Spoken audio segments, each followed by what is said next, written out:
Hey, this is the Big Hardcore Gamer, and in this video I'll be giving my review for MindsEye, the new third-person shooter developed by Build Rocket Boy, published by IO Interactive and produced by former GTA producer Leslie Benzies, a name that's been thrown around a lot before this game released. Now, I know there's been a lot of talk about this game since it released. There's been a lot of clips of bugs circulating social media. I almost didn't make this review video because of how busy I am at the moment, but after I completed the game I felt I needed to. I also want to disclose that I did not pay for my copy of this game. I received a free review copy from lurkit.com, which I received on the launch day after the game had been released. But that doesn't affect my review on or the final score, because I like to keep things honest over here. So please watch until the end and leave it a like and share it out if you like it. Right, let's get into it. In MindsEye you play as Jacob Diaz, an ex-soldier played by Alex Hernandez, who you might recognize from Mafia 3. Jacob is haunted by fragmented memories as the result of a neural implant called the MindsEye, which malfunctioned.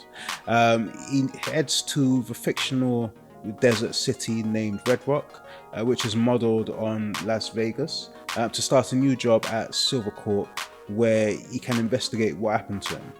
This game is set in the not so distant future, where humans rely on AI, completely use electric cars, and robots are used to assist us, and it kind of reminded me of iRobot.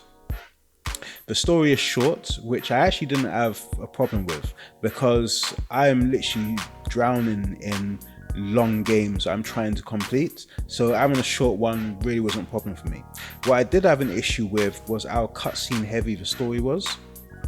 The first 15 minutes of the game is just a cutscene. When you drive to a mission, you enter another cutscene when you arrive at your destination, which doesn't sound like an issue, but became one later on when the game wouldn't trigger the cutscenes on certain missions. I'll get to that later. One positive I do have for the story was that it kept me interested enough to continue playing the game. Even with some of the most eye-rolling revelations later on in the story, I wanted to see how it ended.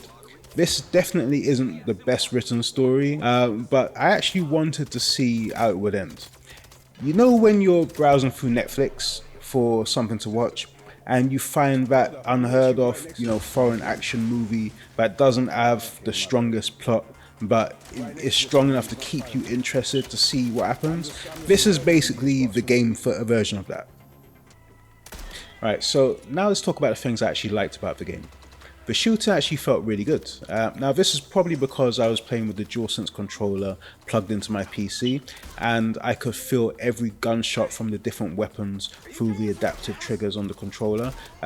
Basically, it's the best controller for me when it comes to these kind of games. You also get a drone later on that links to your MindsEye and can be used to assist you in battle. One feature that I really liked that you unlock later, and it was very useful later on, was being able to hack enemy robots, and there was no timer on them once hacked. This would remain hacked and fight alongside you until they were destroyed. Also, the driving felt surprisingly good. Well, it did most of the time anyway. I had a lot of control in some vehicles, and I was actually very surprised about just how good the car handling felt. At night time, Red Rock City looks great. There are some flying missions, in the game that's in really easy to operate aircrafts. And at one point, I had to stop and take pictures because it really did look like Las Vegas. Also, there were decent performances from Alex Hernandez, who plays Jacob, and Tanya Alexander, who plays Rigby. And the cutscenes were actually pretty, eye quality as well. Alright, so now it's time for the dislikes. The enemy AI was extremely dumb. Well, at least for the first half of the game. I was playing on hard difficulty, but it felt like I was playing on easy at first. Sometimes enemies would look me dead in the face and just not shoot. Things did change in the second half of the game though, and it did get more challenging. I don't know if this was by design or if it was due to the patches, as they did say that they would be balancing the hard mode in the patches. Basically, the second half of the game felt like a completely different game, but we still need to talk about the bugs. I didn't get the melting face bug that's being shared around on social media. To be honest, I suspect that the person that found it may have been messing around with the settings to achieve it. But there are a lot of bugs in the game at the time of making this review. To be honest, some of the bugs earlier in the game are hilarious. There was one where my car just randomly started flipping like it was possessed.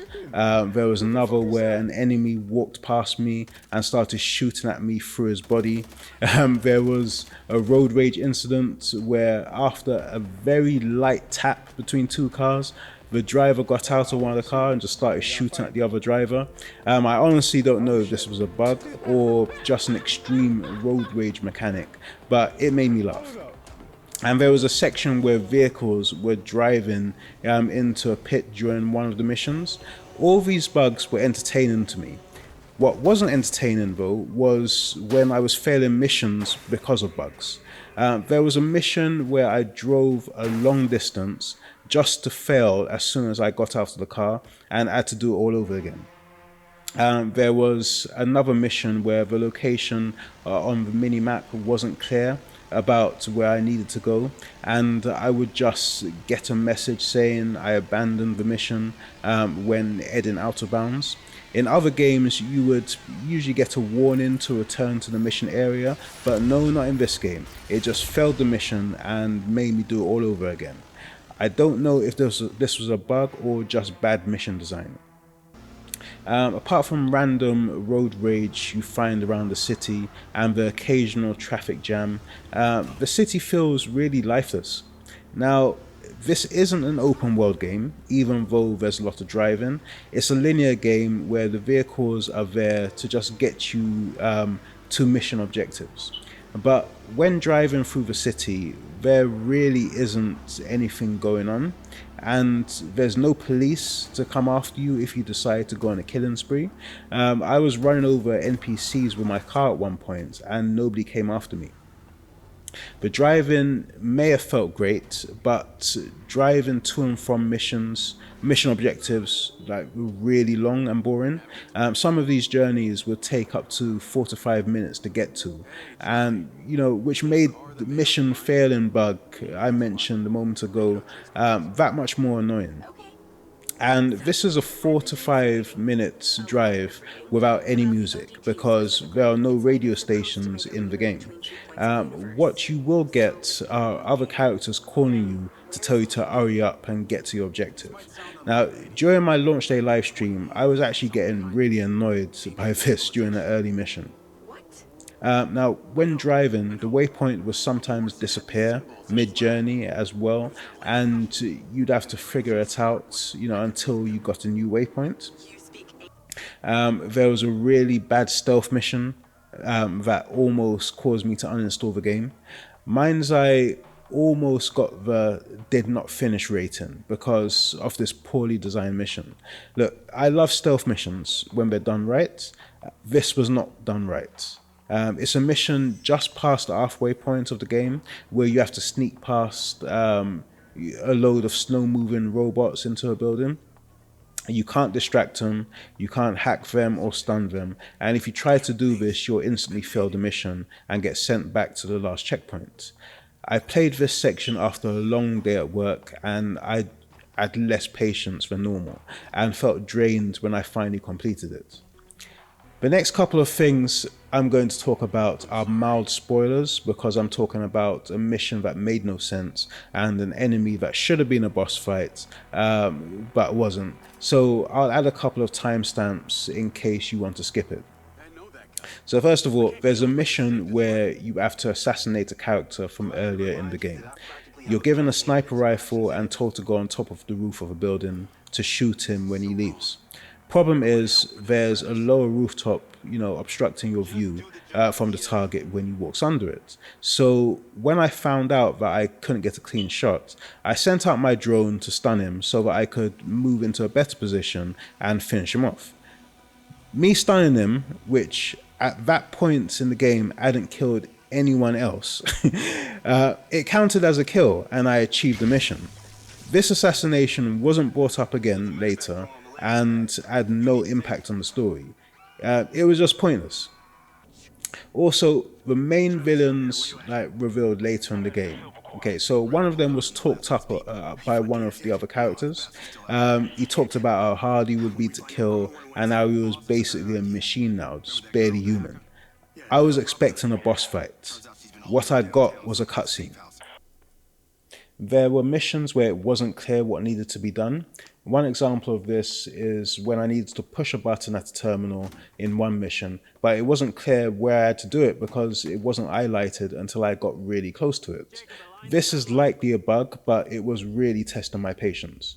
I mentioned earlier that cutscenes didn't always trigger when arriving at an objective. This is because it didn't always highlight exactly where you needed to go to trigger the cutscenes. This was mainly an issue in the aircrafts. There was one mission that I couldn't progress until I figured out exactly the right position to fly to. And then when I got to the right level and flew into that position, it triggered a cutscene and I was able to continue. But the thing I disliked the most was how the game ended. I did a 4+ hour final playthrough to get this game complete, and I'm going to be honest, the last few hours actually had decent gameplay. It was action-packed, the enemy AI were acting like they had common sense, which made me think the patches were working. I actually needed to use cover during these sections of the game. The story had gone completely batshit crazy at this point, and I was just rolling with it. There were a couple of annoying sections, but I was having good enough time to just lock in and get the job done. Then Jacob does something which I won't mention. He does something at the end of the game, right? So I don't want to give spoilers, so I'm not going to say exactly what he does. And then the game just ends. No cutscene to show the result of his action, just the credits rolling on the screen. I was actually pissed off when this happened because it felt like I had just completely wasted my evening with no payoff. It felt like they ended it this way to give us the rest in story DLC. Then after the game, you're taken into free roam mode with a random character, and I was so pissed off by how the game ended that I didn't even check it out. I just uninstalled the game. And also, this game is very poorly optimized for PC. I was getting decent frame rates most of the time, but I noticed in some areas that it was a bit blurry, and I would sometimes get random frame dips. So I went back into the settings and realized that I had frame generation switched on, which I usually always switch off. So I switched it off and the frame rate plummeted. I think it dropped from something like 70 or 80 FPS down to 30 to 40 FPS on eye settings. And I ended up switching the frame gen back on just because I couldn't handle the low frame rate. I'll leave my system specs in the video description, but this is a PC that recently handled Doom the Dark Ages at nightmare graphic settings and was getting between 70 to 120 FPS, and the Stellar Blade demo at a lock 60 on eye settings. So, considering those two games are much more impressive visually than this one, and there's a lot more going on in those, especially in Doom the Dark Ages. I didn't expect to have any issues at all with MindsEye, so it's just poor optimization on the PC version. So now it's time for the verdict. MindsEye is a game that should never have been released in the state it was. The game needed some more time in the oven. I'd say probably another 3 to 4 months of them just ironing out any bugs with the game. So yeah, it shouldn't be released like this. I didn't have an issue with the game length because it took me just under 13 hours to beat, but I did have an issue with the poor AI, the lifeless city, and lack of features like a map. I mean, a map is a pretty basic feature for a game, especially a game like this. No radio for those long drives either. Some of the mission breaking bugs tested my patience, and that stealth section was complete ass. The biggest letdown was the abrupt ending after what was actually a halfway decent set of endgame missions. I was going to give this game the verdict of average, but after listing all the issues I have with this game, I have to give it the verdict of bad.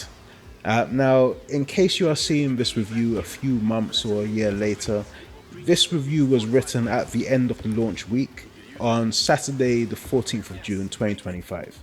This is a game that will probably be expanding, and they've made some posts on Twitter or X about patch rollouts and what they're fixing.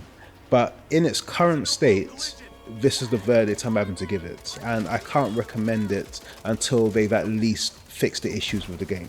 But if you are still interested in the game, do your research a few months after launch and see if they've made improvements that address some of the things I've talked about in this video. Alright, so I hope you found the video useful. This is one of the rare negative reviews I've made on this channel. It's actually the first game I've reviewed that I've given the bad verdict to. If you made it this far, please give it a like. And if you're new to the channel, click the subscribe button and check out some other content. Thanks for watching, and I'll see you next time. Bye.